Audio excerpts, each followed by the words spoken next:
I know that it's your job to get in the head of a quarterback, and so I'm wondering if you can help me here. What do you think goes on in the minds of every quarterback that's playing in the NFL right now, knowing that, for the last few years it was like, okay, it's possible for me to catch Brady. I can do that.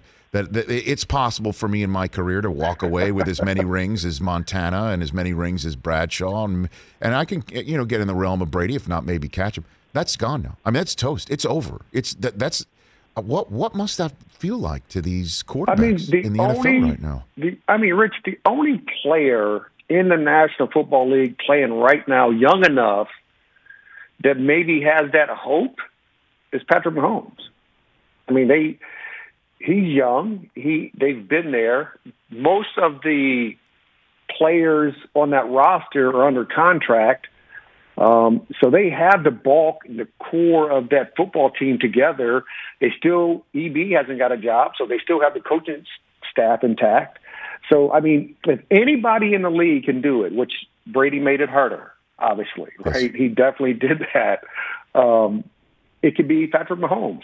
He can be the one to get there, but obviously, somehow, some way, Andy would have to just keep bringing in different players, and they keep winning somehow, some way. It's just what Brady did in his career, especially in New England, when he had probably the least amount of talent at the receiving core in the running back position, and to keep winning that way, and to leave there, go to a new franchise, learn the language for the first half of the year because they didn't have all season. And from the second half of the year on, they were just dominant. In the running game and the passing attack, he had a great feel for it, and Bruce Arians let Brady be Brady. And they won a Super Bowl because of that. So what he did, in this 1 year being a champ was just incredible. I never said he was the best quarterback, but talent-wise, and he's not, but he is the best quarterback to ever play in the National Football League. Well, it's incredible, Rod.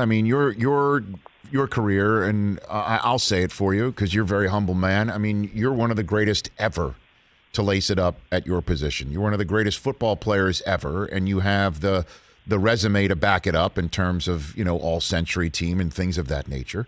And so put it all together, and you played for one of the most decorated franchises ever. You come back from a knee injury in a Super Bowl, point to your knee, as a matter of fact, in that Super Bowl, but you didn't come up on the winning end.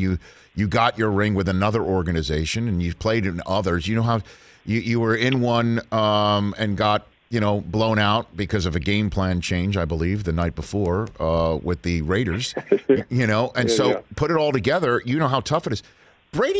He's won 7, Rod. It's insane when you think about it. It's insane. Crazy. It's crazy.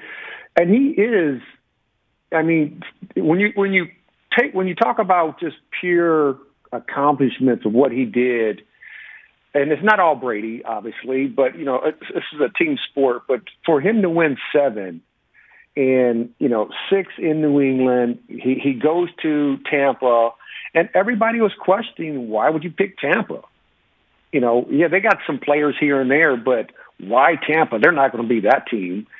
And the first part of the year, it looked like that. But then once Brady figured it out, once Bruce Arians figured it out, once Brady figured out what all his weapons were and what they could do and what they couldn't do, man, that defense, that offense was just on point. And you just have to take your hat off to a guy like that who can, we had this question at the beginning of the year that, okay, who takes more credit? Should be Bill Belichick, right, or Tom Brady?